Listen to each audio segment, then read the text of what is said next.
Quiconque est né de Dieu ne pratique pas le péché, parce que la semence demeure en lui, et il ne peut pécher parce qu'il est né de Dieu.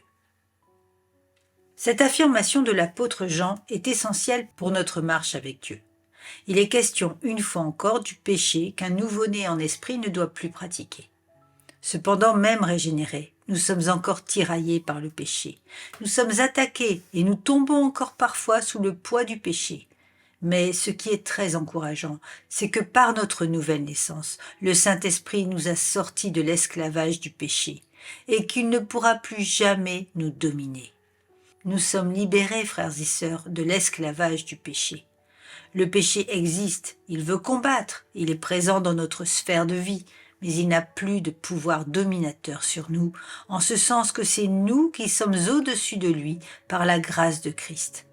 Il n'est plus notre allié, notre ami, nos excuses, nos mensonges, nos revendications, notre violence, nos critiques, notre amertume, nos jugements, notre vengeance. Il est notre ennemi, et nous le combattons radicalement et sans limite. Nous ne pourrons jamais l'empêcher de nous tenter et d'exister, mais il n'a plus ce pouvoir dominant sur nous.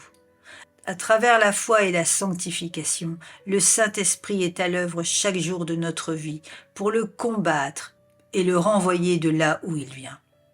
C'est pourquoi il est écrit « Quiconque est né de Dieu ne pratique pas le péché, parce que la semence de Dieu demeure en lui, et il ne peut pécher parce qu'il est né de Dieu. » Nous avons radicalement changé de camp en recevant la grâce de Christ et en vivant en nouveauté de vie.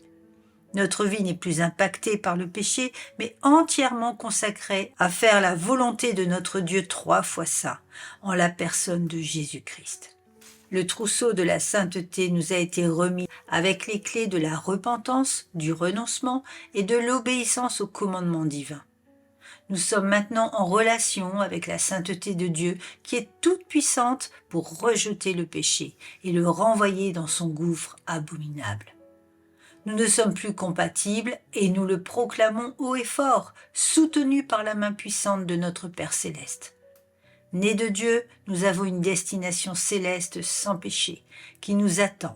Et en cela, chaque jour, nous louons notre Seigneur pour nous avoir libérés de ce poids qui nous emmenait directement en enfer. Gloire à Dieu.